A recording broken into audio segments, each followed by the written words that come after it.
best thing I think I've learned from hockey is this balance of like taking care of yourself and figuring out what you need to do to keep your mind healthy and keep your heart healthy and everything. And then also just like thinking about yourself less and using this opportunity of like, well, I don't get to choose where I live. I don't even get to choose if I'm nearby my friends. I don't get to choose where I'm working, all these things. I feel like we don't get to have a lot of choices as hockey wives. It seems like from the outside, everyone else gets to make those choices, right? They get to apply for this job. They get to do this. And we don't get to do that. I think that's probably the hardest part of it. But at the same time, I'm like, well, if I can't choose that, what I can do is take all these things that I learn and try and just be there for other people. And I feel like I've learned all these great lessons that have helped me be a better sister and a better friend and a better wife, less selfish and more empathetic, I guess, because you go through hard times and it naturally just changes you. It gives you a bigger heart for other people. You're listening to Breaking the Ice, a podcast and community created for wives and girlfriends of professional hockey players, but since has turned into so much more. Stories shared by women around the globe who come together for a sense of connection and community. You may be in the sports industry, a hockey parent, an athlete, or a person who just enjoys podcasts, but I can promise you'll be inspired by these women every single day, while we evolve through the tips, tricks, do's, and don'ts for all things hockey. And guess what? So much more. For women, by women, but especially for a hockey community. So lace them up and tune in for a new episode every Wednesday. Thanks for listening. Hello, everybody. Happy Wednesday. Another hockey season is in the books for us. And our season really ended about a month ago. But if you're up to date with the podcast, you know that we had to stick around for a bit because my husband had to get surgery. So we are finally heading home today.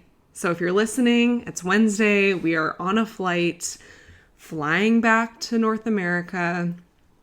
Pray for my sanity. We're flying from Vienna to Chicago to Boise. So I feel like whenever we fly back home, it's always like a shorter, the way like, I'm not good at explaining this. I think the way that the earth is spinning or something, it's always shorter going back home. So it's only a 9-hour flight flying back, but then we have a 7-hour layover in Chicago. And then we have another like 3.5-hour flight to Boise. But luckily my in-laws live in Chicago. That's where my husband's from. So they're going to pick us up from the airport. We're going to go get some deep dish pizza from Illuminati's. If you know, I just want to really give myself a solid stomach ache before we get on the second flight. But worth every minute and every bite. I feel like the end of the hockey season for me brings up a lot of thoughts. I don't know if you guys can relate or not, but I'm always wondering, like, I don't know how much I can keep packing and unpacking every year. And we have way too much stuff. And how have we been living like this? Like I've mentioned before, next year is kind of TBD for us. And I know a lot of people are in the same shoes. You know, I feel like probably the majority of people are not always like lucky to have more than a 1-year contract. I mean, I guess it's like sometimes common, but I feel like a lot of us are moving around every year, or maybe if we do re-sign with the same team, it's not something that happens immediately. So we're not entirely sure. And this is actually the first year that we wound up getting a storage unit, which is nice because we could just kind of start loading like a week ago, start getting rid of stuff. And I actually feel like this is the first year we've been really productive with everything that we needed to get done. So like, we're not cramming everything last minute. I mean, I'm sure today is going to be busy. I'm recording this a day before we leave, but I don't know. I feel pretty good. I feel like it hasn't been as stressful because we've been chipping away at it. Like we already cleaned and returned the car. You know, we already had the cleaner come.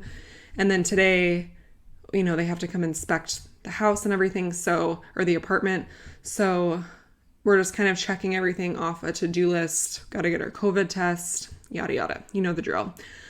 That kind of feeling of not knowing where we're going next year can be really overwhelming and daunting. And it's kind of hard to think about because like for us city-wise, like this was a really, really good spot for us. Like we live in a big city. There's a lot to do. You pretty much have access to everything that you need to access. if I was feeling a little homesick, I would just jet over to Starbucks, get my favorite drink. So we know that we're really lucky, and like the odds of us signing somewhere else that has like the same amenities that we've had here is probably slim. So, I mean, we definitely enjoyed our time here in Vienna. But yeah, next year is TBD, and we'll kind of see what happens in the fall once my husband has rehabbed his injury. So, you know, just throwing that out in the universe. If you are looking for a right D, we're a cool family. Sign us. This was also my first year kind of navigating hockey life with a toddler. It was fun. I definitely feel like I was able to enjoy my time with him and make memories with him. And I'm very grateful for this time that we have been able to spend together, just like the two of us, the three of us. But it was also kind of hard because I felt like my family missed a lot of milestones. Like with him, you know, they see him over FaceTime, obviously, but then they weren't able to come out. And I just felt like I couldn't really do as much as I wanted to with a toddler. Like, obviously, you're kind of confined to time, and just the way that my parenting style is, like, I'm not going to mess that up if it's working for me because I value my sleep so much. And if I don't get a good night's sleep, I am like thrown for days. It was kind of just like a learning lesson for me this year with a toddler. So yeah, it was an interesting year. I definitely had frustrations again with COVID and just kind of that feeling, which is interesting because even though we were in such a great city, I still felt those frustrations. So I feel like that makes me look at the situation as a whole and be like, okay, this isn't actually like where you are. This is affecting everyone. Like, you could live in the coolest, best city in Europe or the coolest, best city in North America and still be struggling with just the state of the world and the rules and the confusion and what you can and can't do, and, you know, being let down with certain situations that arise. So yeah, basically I'm just really excited to get home, get back into like our normal routine, get back into our house, catch up with people that I don't get to see, which also comes with the flooding of questions, I think, with briefly just going back to not knowing what's happening next year. I remember when we re-signed in Graz a couple years ago, that was so nice because I could actually give people like a definitive answer of like, yeah, we're going back to the same place, like boom, done. But I feel like when you don't know where you're going, it's already like anxiety inducing for us because we don't know where we're going. And so like when we're constantly being asked that by other people, even though they're just like simply asking a question because they're curious and want to like connect and know what's going on with your life, it's like, it makes me just be like, I don't know. We don't know, guys. We'll let you know. Like, trust me. I feel like whenever I find out, I like make a PSA, like I post something on my private Instagram page, like once we're allowed to talk about it. And like, obviously I tell my family, like, even if like an offer comes up or something like that, that we're considering taking. So I'm sure you guys can all relate to that. But anyhow, let's get into the episode today. I love this episode. Abby is an absolute gem of a human. She is so just eloquent with her words. And I just found myself so like just touched by everything that she was sharing. And I feel like you guys are really going to be able to relate. And she is really able to take things that she's gone through in her hockey life and turn it into lessons for herself. She speaks about how it's made her, you know, a better person, a better friend, even though it's not always easy. And sometimes people on the outside looking in can, you know, really think that, but that's really far from the truth. We also talk about how she was so go through high school and college, and then she really struggled with depression when she was in the hockey life, like that feeling of kind of like a halt with her regular life and that kind of coming to a stop and her not really knowing like what she's doing and just having a lot more free time. We also talk about the sense of fulfillment and how this is affected when you're not working, struggling with your confidence. And she is also a musician. They live in Nashville currently. Her husband is signed with the Nashville Predators in the NHL. And she speaks about how she got her foot in the door with her career and what she's doing now and so much more. So you guys are going to love this episode. Share your story. Let us know what you think today. For everyone that's flying home or just going to start that pack and grind, safe travels. I hope everything goes smoothly. Make sure to check out the Traveling with Kids episode if you haven't already. I feel like I'm rambling on and on and on, but one last thing is that there is going to be one more episode of season 2 of Breaking the Ice, and that's going to come out next week. I'm going to take a little break, revamp things for season 3, and then I'd love to hear your feedback. So if there's any guests, any topics that you want to hear more about, please let me know. You know, my greater purpose is giving you guys content that you want to hear about. So please don't be afraid to jump into my DMs. Let me know anything that you want to hear, any feedback you have for me. Anyways, and thank you for listening.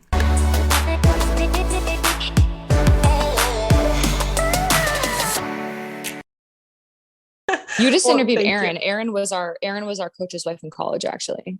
Oh my gosh. Yeah, I was going to say, you Yeah. are my second North Dakotan. Dakota, how do you say that? Dakotian?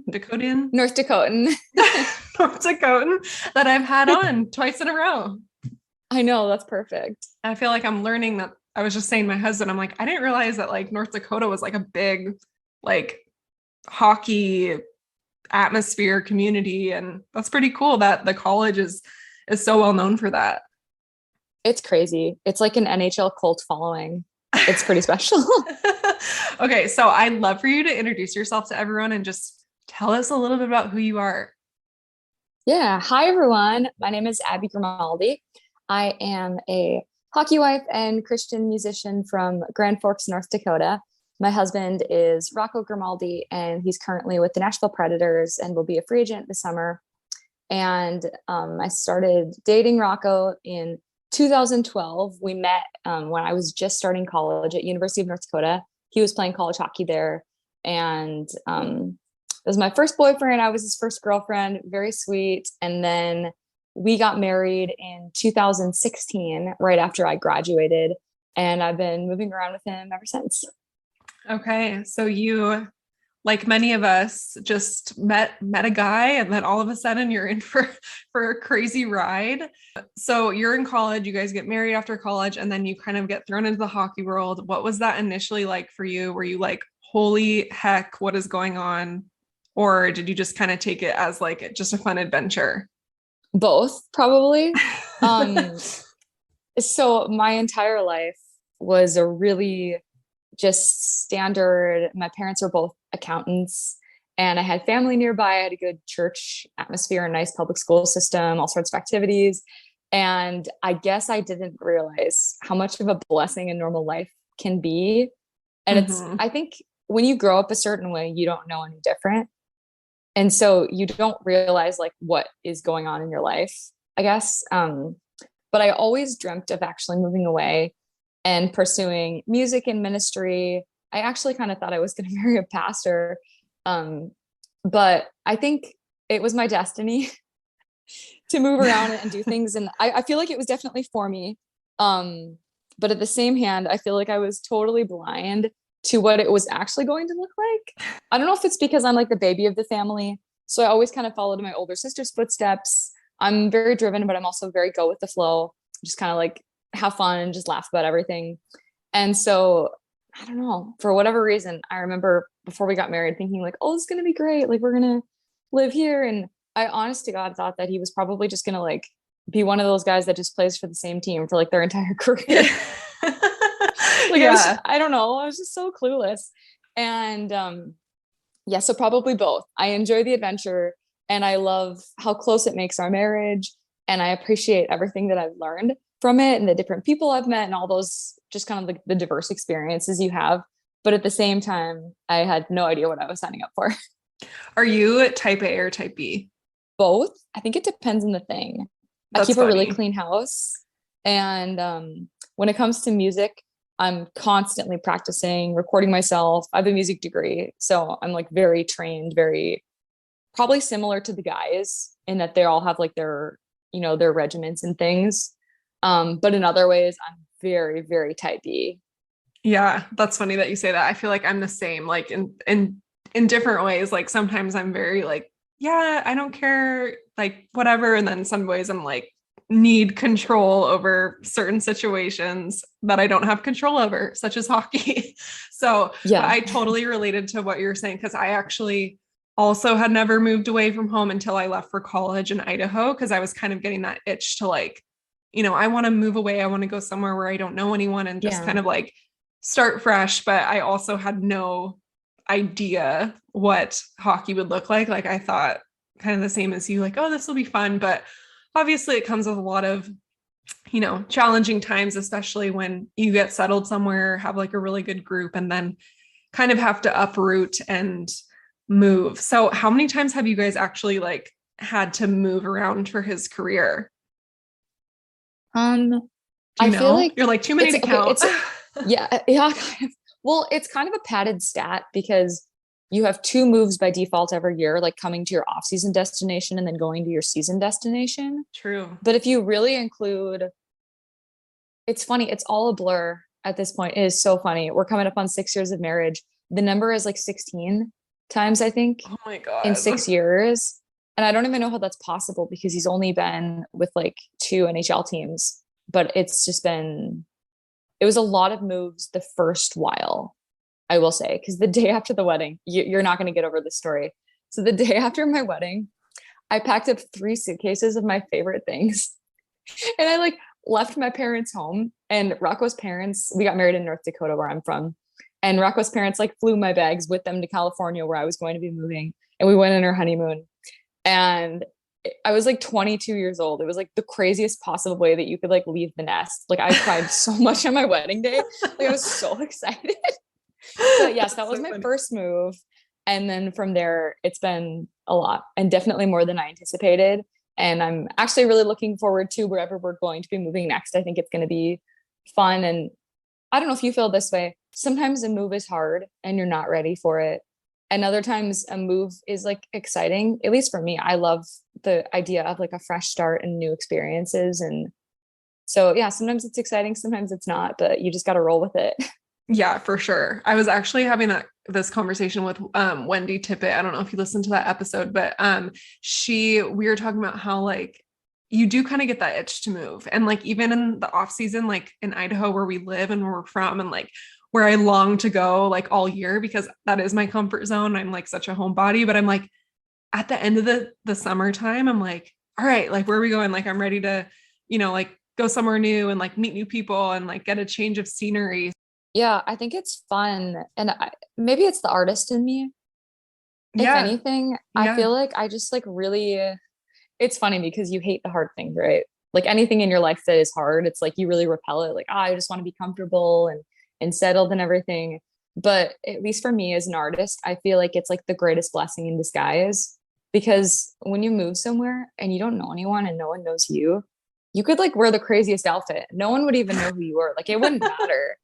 And I feel Yeah. that way with art. Like I can meet new people and have new experiences, and all of it changes me and inspires my music. And it's funny. I think God knows what we need. And all I ever, always seem to ask God for is like, to answer this prayer and to be comfortable. But so often I think there's a blessing to like living and struggling and finding that grit. And yeah, that's probably one of the main things that we experience as hockey wives. Yeah, I love that so much. What do you feel like it's like taught you about yourself? It's funny. I think hard times, they bring out your flaws. And so you become more self-aware Hmm. of things that like you naturally would tend to struggle with. And then it's like, at least for me, it's been a process. I've had several, I would call them like wilderness seasons, like some really hard times. I had a really hard time in 2018. And then this past year was also a hard time. And I feel like at first you feel like everything's on fire and it's hard to see clearly and you just feel emotional. So maybe you feel sad or maybe you feel anxious or maybe you feel both.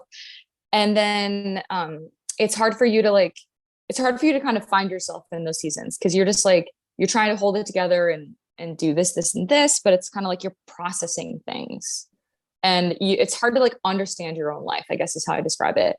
But then, and I feel like I'm kind of an expert at this because I've done this several times now. There always comes this time. So now I've always got hope if I'm going through a hard time. I know that there's always going to come a time where I can like breathe again and I can see things more clearly. And it doesn't mean that like they're always okay or that everything got better, but at the very least, it's like I understand myself better. I understand life better. I learn different things. One thing I think that this has really kind of awakened this heart within me, to not be selfish and to care about other people. Because I feel like for moms, a very refining experience is becoming a mother, because it's like you can't really think about yourself as much, and you're just like you literally have to serve them. And I know Mm-hmm. that you would relate because you are a mom. I'm not a Mm-hmm. mom, but like as a wife, when you're moving around with your husband, and let's say you're a fresh college grad like myself, and instead of getting to pursue a career, you're moving with them and you're being with them. At first that was difficult. I think I've found a really healthy balance now of like pursuing my dreams and also, being kind of like the domestic, queen of the house and taking care of all that stuff. But if anything, I think it's like the best thing I think I've learned from hockey is this balance of like taking care of yourself and figuring out what you need to do to keep your mind healthy and keep your heart healthy and everything. And then also just like thinking about yourself less and using this opportunity of like, well, I don't get to choose where I live. I don't even get to choose if I'm nearby my friends. I don't get to choose where I'm working, all these things. I feel like we don't get to have a lot of choices as hockey wives. And it seems like from the outside, everyone else gets to make those choices, right? Like they get to apply for this job, they get to do this. And we don't get to do that. I think that's probably the hardest part of it. But at the same time, I'm like, well, if I can't choose that, what I can do is take all these things that I learn and try and just be there for other people. And I feel like I've learned all these great lessons that have helped me be a better sister and a better friend and a better wife. And I guess you probably asked what's the best thing. So probably that, less selfish and more empathetic, I guess, because you go through hard times and it naturally just changes you. It gives you a bigger heart for other people. That was so perfectly put. Like, as you were saying that, I was literally just smiling and I'm like, this is so your clip for your audio sneak peek that's going on Instagram, because that was just so beautifully said and it's so true. Yeah, I feel like people really, I always air quote like normal people, meaning like people that kind of Yeah. live more of a normal life. They really have a lot more control over like their day to day and like, what they get to do with their lives. Whereas a lot of us are kind of on this crazy ride. But I love what you said about just how it teaches you to not be selfish. I feel like a lot of people don't realize that being in this position is a very selfless position to be in, and I Yeah. think there's a lot of judgment that comes from people outside of this hockey world thinking it's so easy for us girls. But it's very challenging and it's very selfless to do everything that we all do. Yeah. I think one of the biggest things that I've realized is that, at least for like your mental state, there are a lot of us in positions in the hockey world where we're not able to work. I was the pageant queen in college. I was in all the college choirs. I was like getting my degree. I was teaching fitness classes. My entire life was just go, go, go, like all the time. High school, I was like that. College, I was like that. And then I got married and I like taught some fitness classes, but I really didn't have much going on. And I was very depressed for a good chunk of time. And it was very eye-opening. Um, and I don't think we need to like compare experiences. It's not like it's like, oh, but I think it actually is harder not to work than it is to work. Just for a sense of confidence, a sense of like fulfillment, and also just for like your own happiness. I think sometimes when you're not working and you're alone and your guy's on the road over half the time, probably, that can be really, really hard Mm-hmm. because you just feel sad. It's totally true. Like you're kind of questioning yourself and wondering, well, what's my purpose? Like what inspires me, what fuels me? And also kind of struggling like with what you said of maybe not really being able to work. And also that kind of flip side that we talk about sometimes is when you aren't sure if you're going to stay in one location for an extended period of time, it gets very exhausting because I've done it when I've lived Mhm. somewhere for a short period of time, not knowing how long. You have to kind of lie, to these people, to like the people that are hiring you to be like, yeah, I'm going to be here. And, in the back of your mind, you're knowing I can't promise that because, but if I tell them I'm going to be here, I'm not going to get this job. So it kind of gets exhausting having to do that. And yeah, it's really hard. I don't know if you've ever, like with the fitness, that's really awesome. I'm a yoga teacher too, actually. So that's Oh, nice. cool. Yeah, it's nice to be able to like do that on the side because that's something you can always do, right? And it's not so much. What I like about that too is you don't always have to commit to a long time. You can sub classes. The whole career thing is definitely like a very sticky and touchy situation for a lot of girls. Yeah, I think that actually is probably the other best thing that I've learned. I've been doing this for 6 years now, and I really did struggle with my confidence in my first 2 years because I feel like so much of my satisfaction in life, without even realizing it, came from being busy and being Mm-hmm. successful and doing X, Y, and Z. And you have all of that taken away. And it really reveals like, what have I been leaning on for my sense of self-worth and purpose? And I think it is hard because just everyone else is like living these traditional lives where they have like, a job and then they do things with their family on the weekends and they have Mm-hmm. just all sorts of traditional practices, and they're traditional because they're great. And that's exactly what I was raised in. It was a very happy way to live. So I feel like so many of us, we had this traditional life where let's say we were in college and then we meet our hockey guy and then our whole life kind of changes. And I think the past 6 years, one of the best things that I've learned is that, let's say the first couple years I was sad and I was really struggling with that transition. And I was cooking and I was cleaning and I was spending time with my husband, which should be very fulfilling and is important. But at the time, I kind of thought that my life was supposed to look differently and that would bring me more fulfillment.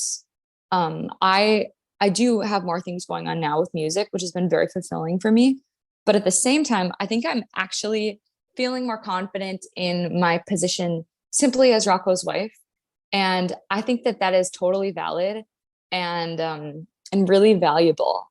Like I am married to someone that does something. It's a great job, honest work, and hopefully he's able to inspire other people and make an impact through the game and just through who he is as a person.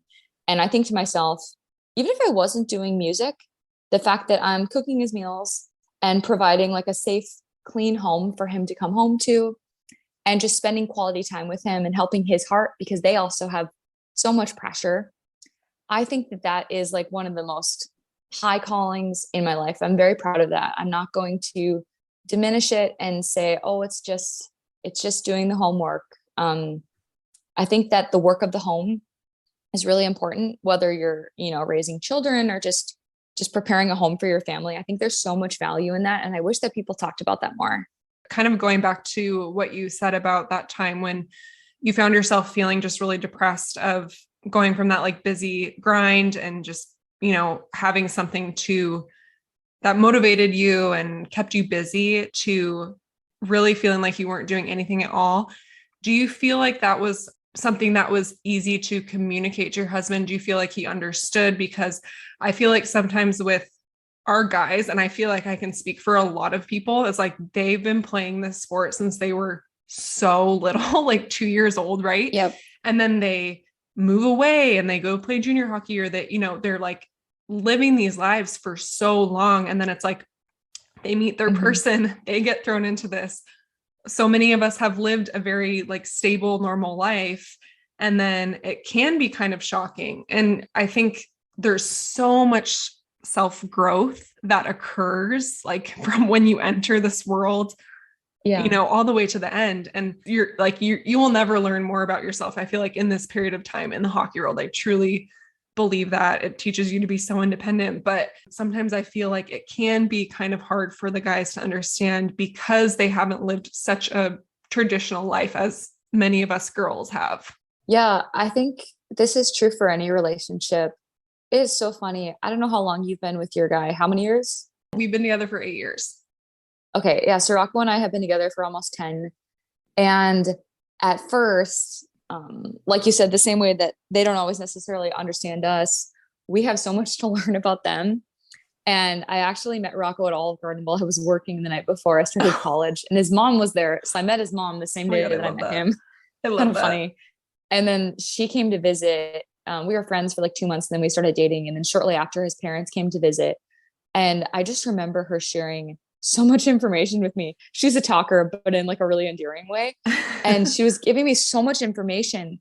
And it was kind of like, and then he went on to go to World Juniors the next month, and he got like the gold medal. And so like we only dated for a month before he left for World Juniors. Then he was gone for a month. He was in New York, and then he was in Russia. And then he got like MVP of the game, and it was this whole thing, and he was trending on Twitter. And I remember like crying and like being like, oh my gosh, like what have I signed up for? Like I didn't realize that he was serious, because my parents are accountants. So like, why don't you get an accounting degree to be safe? Or I was just totally clueless. Like I really did not know. All I watched was college hockey. And so it's like, I think personally that the best marriages are the ones where you know each other really well and you take the time to understand each other, just like what you're saying. So I think at first it was me understanding him, because my life's a little more standard. It's easier for him to understand the life of someone that was just raised in like a small city, had just kind of a traditional life. Mm-hmm. But I felt like I had so much to understand about him, because I think at first when you meet these hockey guys, they're kind of the center of the family universe because they've had to be in order to become that successful. Mm-hmm. Like everything has revolved around their sport. And so when you come in on the scene, you realize like, oh, like Rocco was in college at the time. So he had class like 8 to 2. And then he was at the rink 2 to 8.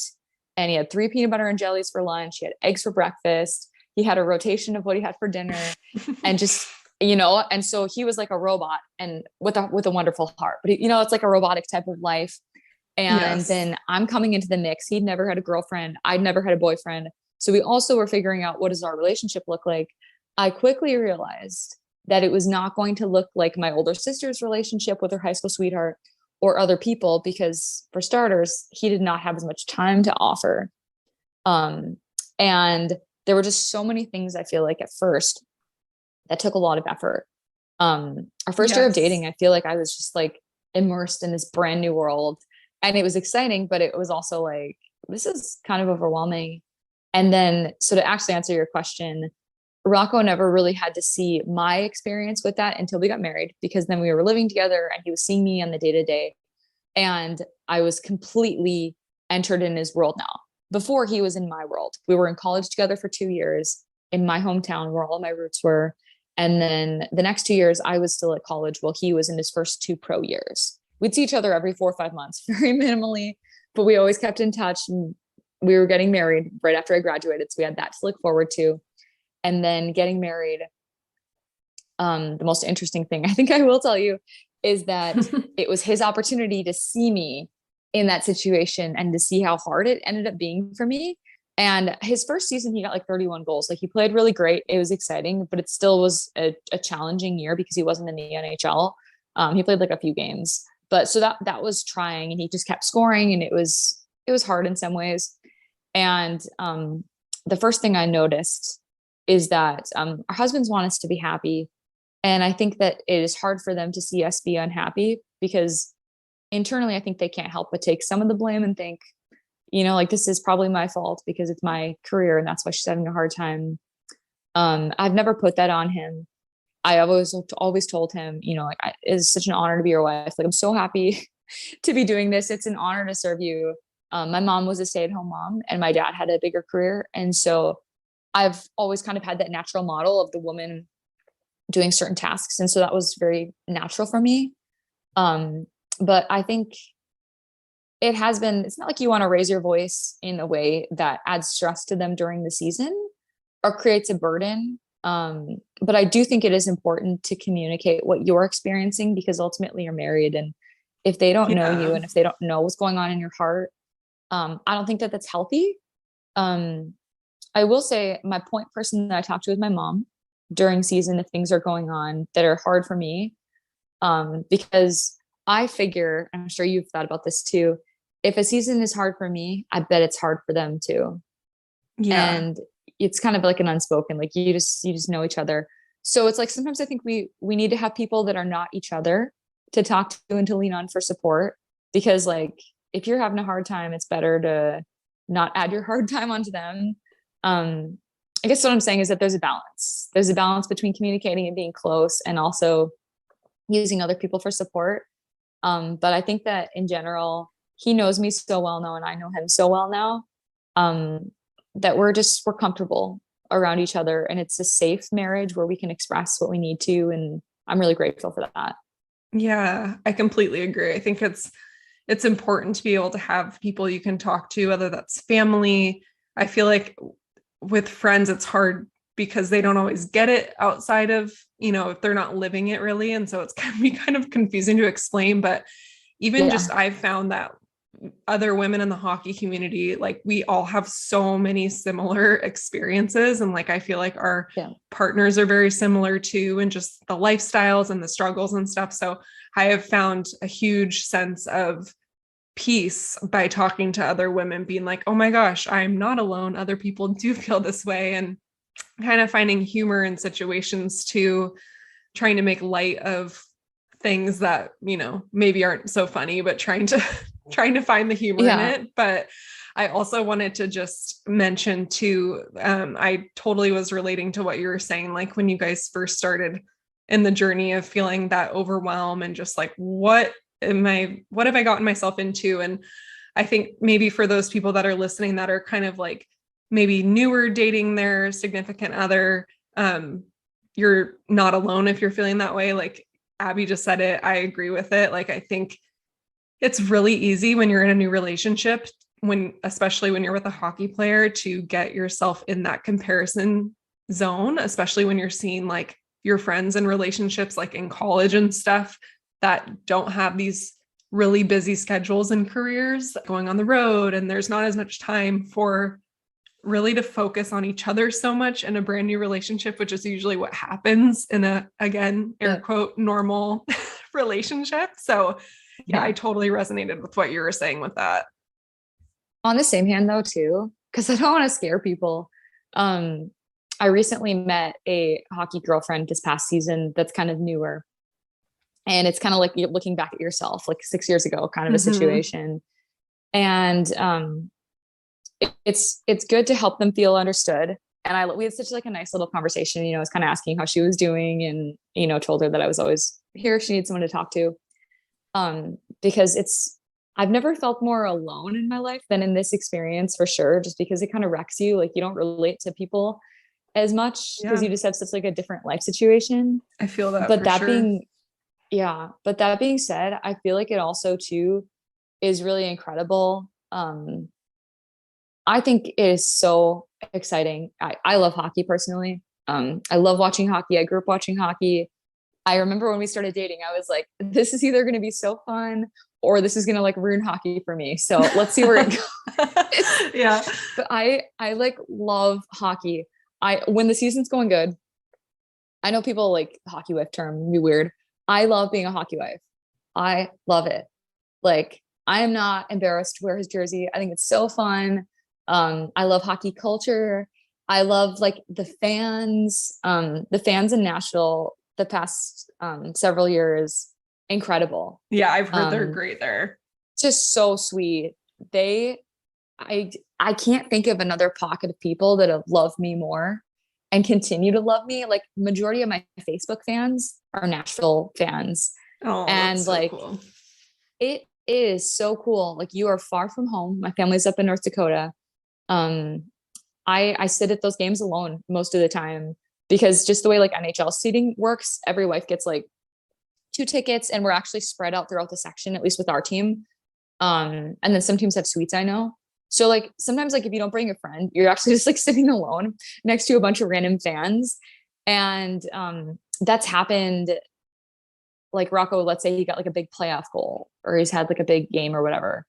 It is so weird to experience those high moments of life without your parents and without like his parents. Like I'm literally the only person in the stands that knows him, really knows him, other than like teammates, of course. Like I'm the only person that really knows him. And so just that moment alone is really special. But then all of a sudden, I don't know if this is just a Nashville thing, but like he would score and like hundreds of people from different directions, I can just see their eyes on me and they're so like happy. And it's like kind of creepy because you're like, oh, like they all know where I'm sitting. Like this is crazy. But at the same time, it's like, this is really cool because there's always a little hint of loneliness that I feel. Even if I know a bunch of girls on the team, it's still just like it's lonely. And maybe the reason why I feel that way is because my first experience with Rocco playing hockey was in my hometown, 13,000 fans a night. And I knew probably at least 100 to 200 people in the crowd every night. Like former Yeah. teachers, I'd have at least 10 relatives at every single game of his. So to go from that, where you just feel so known and loved, to going to these pro arenas, I don't know if this is normal for hockey wives, but I'm one of those people. Maybe I'm just such a people person.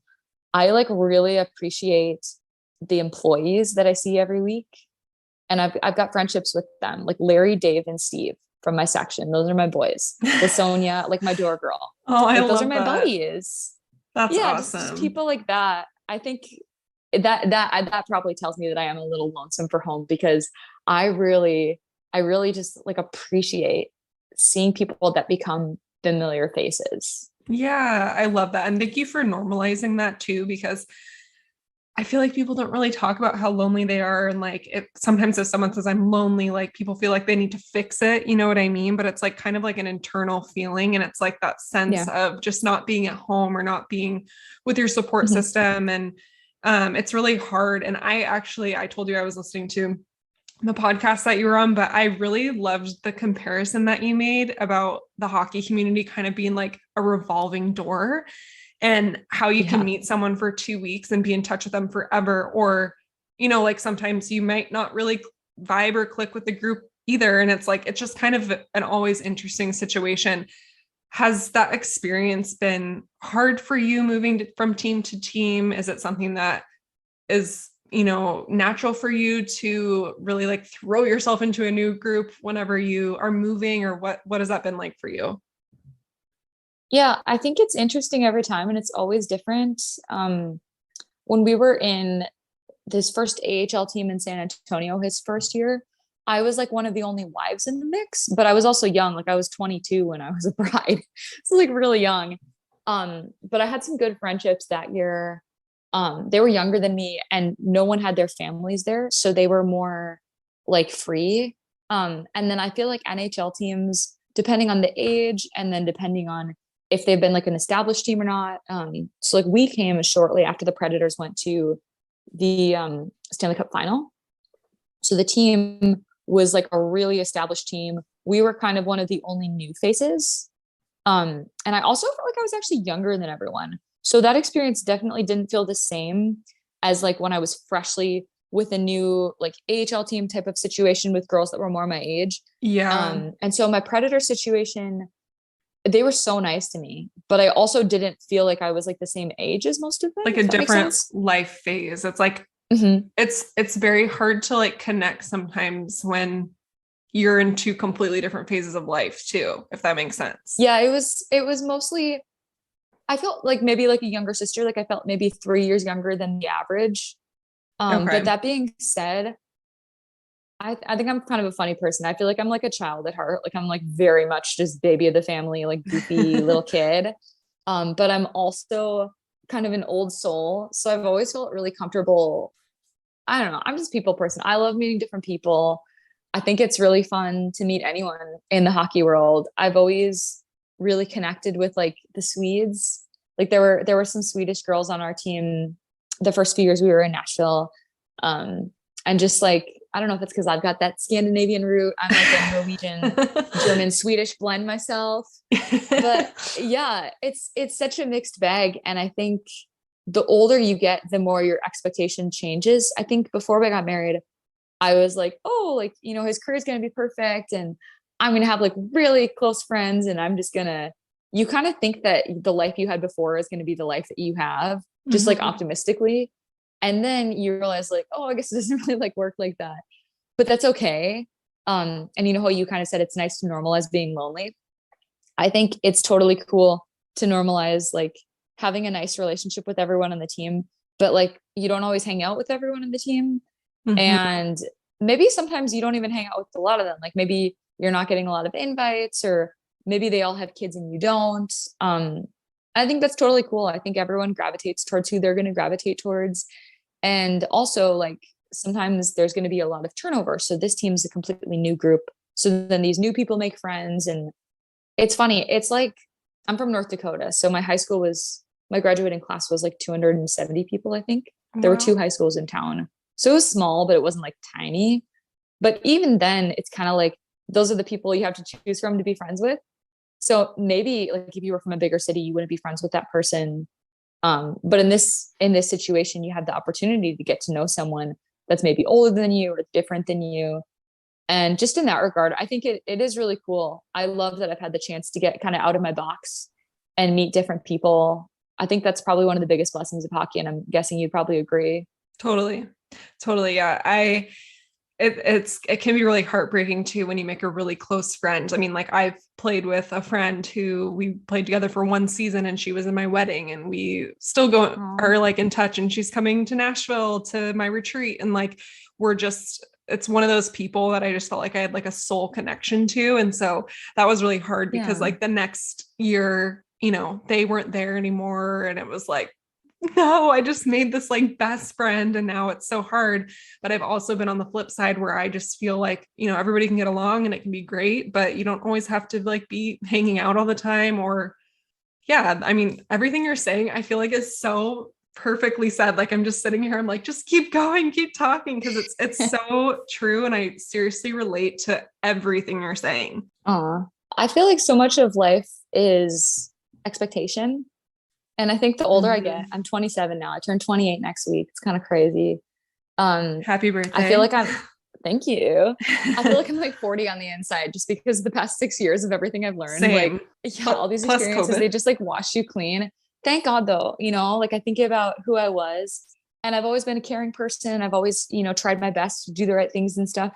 But like, I have gotten to know how other people work, and I've gotten to know how the world works through my own lens, of course. And just this thought, at least for me, of like expectation.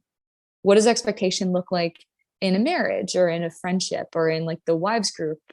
Because if you think about it, it is kind of unconventional that the wives of coworkers spend so much time together. That's a unique opportunity too. It And is. just the fact that we all live somewhere away from our hometown.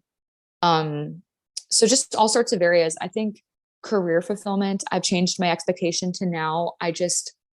Even if I don't have the satisfaction of like making a certain dollar amount or working a certain number of hours or doing X, Y, and Z, I find great fulfillment in becoming better every day at my craft, putting out music I'm proud of, just growing in that area. And then with my friendships, let's say that the core of my friendship group is my older sister, and then one good friend from high school and one good friend from college. And let's just say that those are the three main people that really understand my hockey life to the point where I don't have to give them a bunch of context, which I'm sure you know how nice that is, not to have to Yes. explain. Let's say that every rom-com has the main character with like the one best friend, or maybe she's got the three best friends and they're all just the best group. I've never had that type of like, four girl Bessie group type thing, Yeah. Yeah. but like I've got quality. I really Yes. do. And I have the opportunity to meet new people, and they don't need to be this like perfect role. And also, if you're so fortunate, depending on where you're living and language and everything, you can make new friends outside of the hockey world too, which is it is hard sometimes because they don't get the hockey thing. And so like maybe they're not your friend for that purpose. But at least for me, I've made some really good friends in Nashville with music and just with other things. And that's cool too. I guess what I'm trying to say is that we come from a life of structure, right? Like we're in school, we have our church, our friends, whatever, our family, and then we move away. And it's like our whole life is a blank slate. And I think the best thing that I've probably figured out in the past 6 years is figuring out like, okay, what do I need on just a baseline level to, in general, feel pretty content with my life? So that means like, my exercise regimen, what I'm eating, because I think that health is a really important component of being happy. Time with my husband, kind of figuring out, what are the needs there. Same with friendships. And then with other hobbies on the side, or let's say work, or let's say that like you're in Austria and you're not able to do a job, but maybe you're able to find fulfillment by having breaking nice podcast or Hmm. creating something for yourself, just to give yourself a sense of like fulfillment and confidence, I think that's so important. And my uncle was actually just visiting us in Nashville. And I told him, he was talking about how he's going to be retiring down the road. And he's so busy. And I was telling him, I was like, here's one of the best things that you can do is like, maybe figure out ways to fill your time so that you're not depressed. So you're not just sitting around with all these thoughts in your head, like, whatever. But then also you want to figure out what gives you purpose.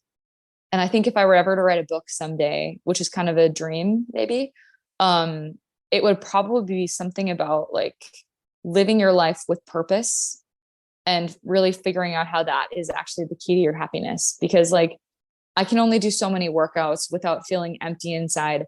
But my sister, who's just had her third baby, and like, if I can be encouraging to her, like, let's say she's having a hard week with the kids, I realized I don't make a penny doing that. I don't get a plaque for that, but I encourage her and I'm connecting with another person.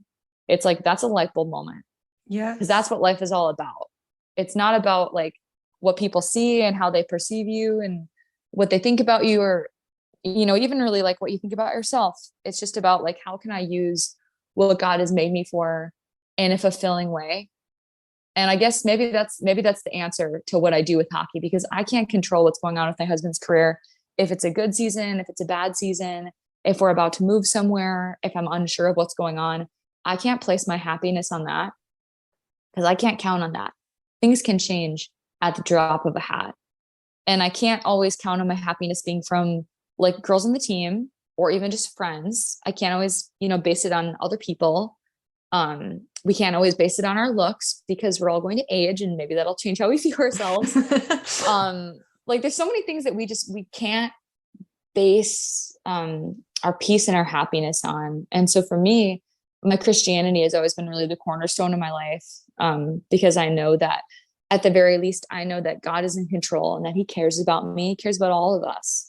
And not only that, but he's made us not to be about ourselves. He wants us, of course, to like take care of ourselves and, honor our bodies and take care of ourselves. But he's really made us to love other people because God loves us. That's the biggest thing. He loves us and we were made in his image. And so to me, I think the biggest answer, I guess, with like, what am I doing with my life as a hockey wife and all this and that? It's like, I'm just going to pour out my life for other people until the day that I die. And I'm going to put out music that I think is going to help people. And I'm going to try and be really inclusive with the hockey wives and encouraging. And I'm going to be brave and put myself out there. And even if I'm lonely or even if I'm sad, I'm just going to keep showing up. I'm going to keep living and just keep doing this life thing and just try and keep growing, because God's blessed me with an amazing opportunity to be with an incredible man and to move to all these different places and meet all these different people. And I just know that in each of us, God is growing us and shaping us into this person that was, what he wanted us to be. I think when we tap into that, that's when we really find fulfillment. I've posted and talked about this a few times, but I have recently started using Athletic Greens every single morning on an empty stomach, and I honestly feel so much better throughout the day. I just feel more energized, more clear. I have less brain fog, which is really nice because I feel like sometimes, especially at the end of the day and towards that middle of the day slump, I start to get really just kind of grumpy. I can't really process my thoughts. And ever since I started using Athletic Greens, I just see such a switch in my energetic levels throughout the day. You're actually absorbing 75 high quality vitamins, minerals, whole food source superfoods, probiotics, and adaptogens to help start your day off right when you use Athletic Greens. These ingredients support your gut health, your immune system, your energy, focus, and all the things. Athletic Greens is recommended by so many professional athletes, and it literally costs you $3 a day, which, if you look at the overall big scheme of things, that's money well spent when it comes to your health. Right now, it's the time to reclaim your health and arm your immune system with convenient daily nutrition. It's just one scoop in a cup of water every day, and that's it. To make it easy, Athletic Greens is giving you a free 1-year supply of immune-supporting vitamin D and 5 free travel packs with your first purchase. All you have to do is visit athleticgreens.com/breakingtheice. Again, that's athleticgreens.com/breakingtheice to take ownership over your health and pick up the ultimate daily nutritional insurance. I want to also talk about your career as an artist in Nashville. Can you just tell me a little bit of insight about how you started this passion and career journey?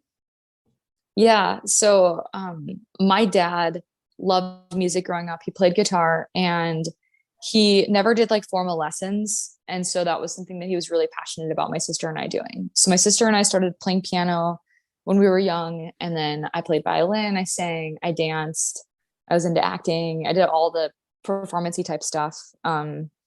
And then I went to college for music. I have a music education degree, so I can actually teach K through 12 music. I chose to do choral emphasis, but I was also a piano scholarship, so I was like pretty in deep. I think that's why Rocco and I naturally hit it off too, actually, is that my life was pretty like intense.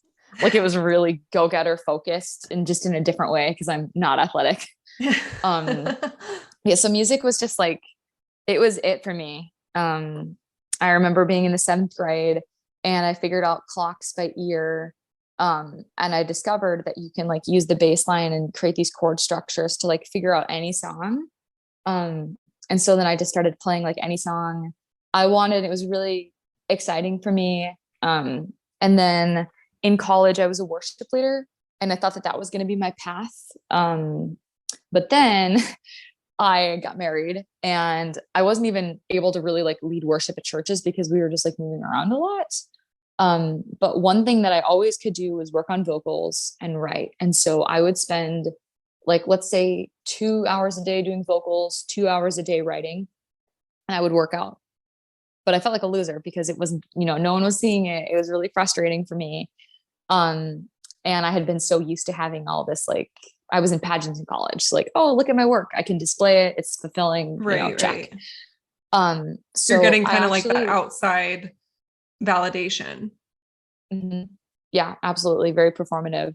And so I prayed for 4 or 5 years that God would put someone in my path to usher me into the music industry. And what I mean by that is like the commercial radio type music you hear, where like there's all the electronic layers and different stuff. And I really wanted to do Christian pop music. But at the time I was like not doing any of that. And it was just really, really frustrating. And I felt so hidden. And I think that that was good actually, because then you become way less about yourself. And you're like, you know what, at this point, I don't even care if I'm seen. I just want to do it because I want to do it. Like I love music. And I've also had this message in my heart that I want to share. When I was 15, I worked at a Bible camp. And before that, I did not sing. I had glasses from the age of 2 on. I was like very out there, but I was also very hidden. Like I would hide my voice. I never sang for anyone. Always knew I had a nice voice, but I hid it. And then I worked at this Bible camp, started reading my Bible, kind of got out of my older sister's shadow that I always felt like I was in. And it was the first time in my life that I wasn't someone's little sister, but I was just Abby. And so I started writing. And also this message of like this Christian message was like my driving force. It was my why per se. And so fast forward to us getting married, I was doing a lot of vocal work, a lot of writing, but I was frustrated because I kept like trying to make connections and I'd even go to meetings sometimes, but it was not the right people. And then in 2020, I met the guy that was going to become my producer. His name is Jonathan. And he invited me to a write on Music Row. And we wrote together. And I can't even tell you the satisfaction. I was there for like 4 hours, maybe that's the typical time for a write. And it was kind of the first time I felt like I had gone to work in like 4 years. Like I got to put an outfit on and I got to do work for the thing that I love. It was like, wow, this is amazing. And so he's just kind of ushered me in from there. I've been doing a lot of vocal work, a lot of writing. And then specifically over the past year, I finally got to start releasing music in this Christian pop lane. So I've released 4 singles in the past year. I just released my 4th one 4 weeks ago. And then I also play out as much as I can in Nashville. So So there's like different bars and stuff that you'll play at. Amazing. Yeah. So it's been really fulfilling for me. It still feels like a small beginning in a lot of ways, but I've been doing this for 2 years now, kind of the formal writing, recording thing with my producer and just different people. And yeah, it's very fulfilling. I really love it. And I'm really grateful, and I'm very willing to do whatever God wants to do with it. Well, you should be really proud of yourself. I mean, like, that's honestly just so inspiring that you're going out and performing at bars and just putting yourself out there. Like you said, that's truly amazing. And where can people find your music? On iTunes, right? Yeah. And Spotify. It's just under Abby Grimaldi. And I'm on all the apps. I'm on TikTok too. That's the newest one. That's kind of a curveball for people my age, I think. Oh my gosh. Okay. Actually, that's funny that you said that, because I stumbled across your TikTok like a long time ago, and you have some really funny hockey reels on there too, or hockey TikToks. Thank you. Yeah. I have one that's like, it's to Oops, I Did It Again, Britney Spears. Yes, that's the one I saw. Like, okay. Yeah. I was like, I bet that's the one you saw. It got a good amount of views. And it was like me pretending that my husband is leaving. So I shut the door, I wave goodbye. And it's like, oops, oops. And I was like, watches the same movie 7 nights in a row. Like, yes, eats a salad for dinner every day. Like, it doesn't leave the house. It showed up on my like main feed, and I'm like, what is this trying to say to me right now? You're like, I feel targeted. Yeah. Oh my God. So at the same time, that's so funny. Yeah. Oh man. Okay. Well, thank you so much for coming on the podcast. And for everyone that wants to reach out or follow you, where can they find you? Just Abby Grimaldi, 23, all the apps, Instagram, Facebook, Twitter. There's so many apps nowadays. It's overwhelming. Yeah, I know. You're like, just Google me and everything will pop up. Yeah. Oh, thank you for having me.